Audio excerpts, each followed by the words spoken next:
టెస్టేసేది నిన్నే. My brain is not braining actually.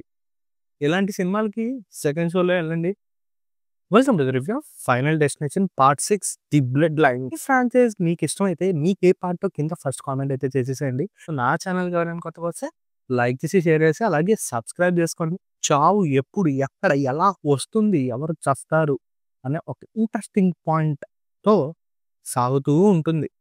మిగతా పార్ట్స్తో compare చేసుకుంటే కొంచెం డెవలప్మెంట్ అయితే చేశారు, అది కూడా బ్లడ్ లైన్స్ మీద.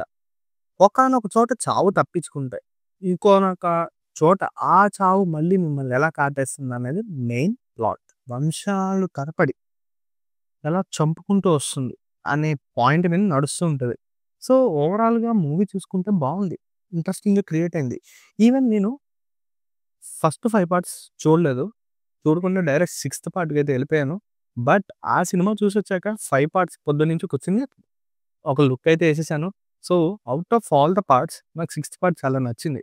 ఎందుకంటే అసలైన కోర్ ప్లాట్ మీద డెవలప్మెంట్ తీసుకొచ్చారు. In the same way interesting fact అయితే కూడా తీసుకొచ్చారు. ఒకసారి చావు కాటడం ఆపితే మళ్ళీ ఇంకోసారి చావు వెంటాడుతూనే ఉంటుంది అన్నదానికి ఇది ఒక బెస్ట్ ఎగ్జాంపుల్. అసలు చివరికి సేవ్ అయ్యారా లేదా అనేది తెలియాలంటే ఈ పార్ట్ 6 అయితే చూడాల్సిందే. దీంట్లో నేను పెద్దగా చెప్పే స్పాయిలర్స్ ఏం లేవు. బట్ నాకు అనిపించింది ఏంటి అంటే సినిమా ఇంకొంచెం సేపు ఉంటే బాగుండు అనిపించింది. అంటే ఒక సింపుల్ ఎండ్ ఇచ్చేసారు.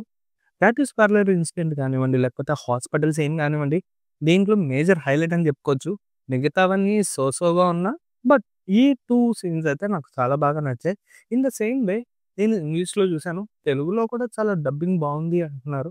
My brain is not braining actually, but ఒక కాయిన్ సినిమా మొత్తాన్ని నడిపించింది. రియల్గా ఒక కాయిన్ సినిమా అంతా నడిపించింది అంటే భలే మజా వచ్చింది.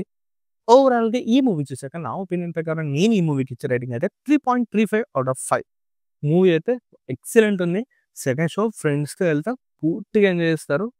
మిగతా 5 పార్ట్స్ లాగానే ఉంటుంది, బట్ 5 పార్ట్స్ మీద ఇది కొంచెం డెవలప్మెంట్ చేసి బ్లడ్ లైన్స్లో తీసుకెళ్లారు. మరి నెక్స్ట్ పార్ట్ ఉంటుందా, ఉంటే ఏముంటుంది అనేది చూడాలి. మరిన్ని మూవీ రివ్యూస్ అండ్ అప్డేట్స్ కోసం ఇప్పుడు నా ఛానల్ అయితే సబ్స్క్రైబ్ చేసేసుకోండి. బాయ్.